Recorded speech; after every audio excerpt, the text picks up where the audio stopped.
At yun na nga mga ka-tour guide. Dahil sumubor na ang ating pagbablog, tara samahan niyo ako sa Kalawit Safari Park. Ang road distance nga po pala from Corontan proper to Makalatchog Port sa Busuanga ay nasa 78.5 kilometers, so almost 59 seconds, 14 minutes, and 1 hour lang yung travel natin by van para maabot natin yung sakayan papunta dun sa Kalawit Island. Then sasakay tayo ng bangka, mga 59 seconds and 4 minutes para makatawid papunta sa Kalawit Safari Park.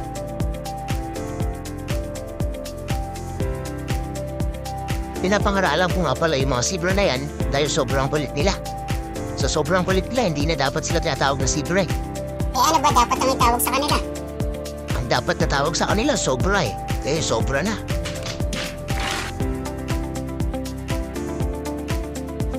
Napakasuplada ng isang to. Tinalikuran pa talaga ako.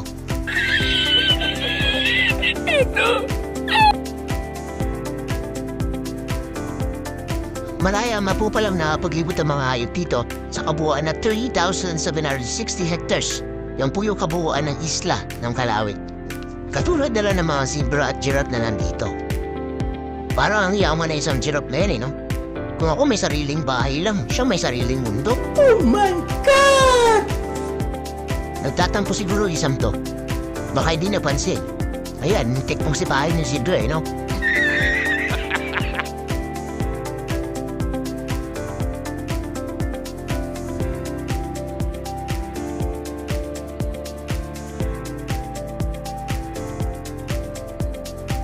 Pasalamat na lang talaga yung mga usa dito dahil walang mga leon tsaka tigre sa lugar na to.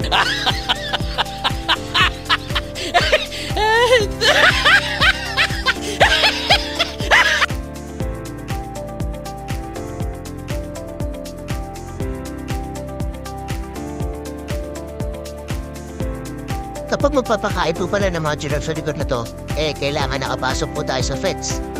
For safety na rin po ng bawat isa and also ng mga guest natin. Kasi pag nasa labas po tayo, baka pwedeng masipa po tayo ng isa sa kanila. Sila pa naman yung mga lasinggerong hayop kasi talat-talat nila yung long neck nila palagi.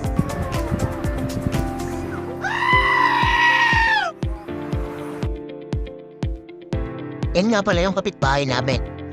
Ang pogi, no? Yeah, boy.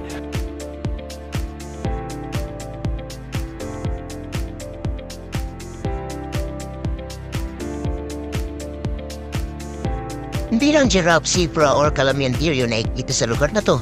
Pandi meron pang mga iba, katulad ng porcupines, freshwater crocodile, spawned civet or civet cat. Tawag sa atin dito, alam mo din. Then syempre, mayroong Burmese python. Then si angkol. Pwede din naman pagdapat-dapat sa lugar na to kasama yung ibang mga hayop, pero tayo tamang distansya sa kanila para hindi nila tayo masaktan.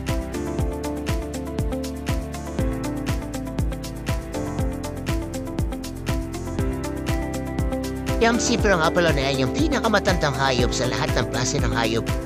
Kasi colored na tayo ngayon, black and white pa rin sila eh.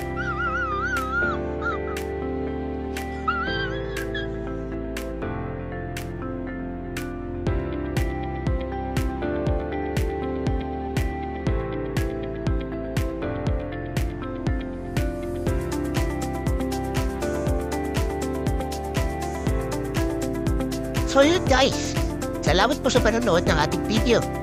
Sana po ay patuloy niyong subaybayan ang lahat ng mga pinopost ko na videos. And sana po i-like and share niyo rin po para ma-inspire po ako na gumawa ng maraming pang video. Kaya pala tinawag na giraffe yung mga yan, no? Kasi giraffe silang yung po.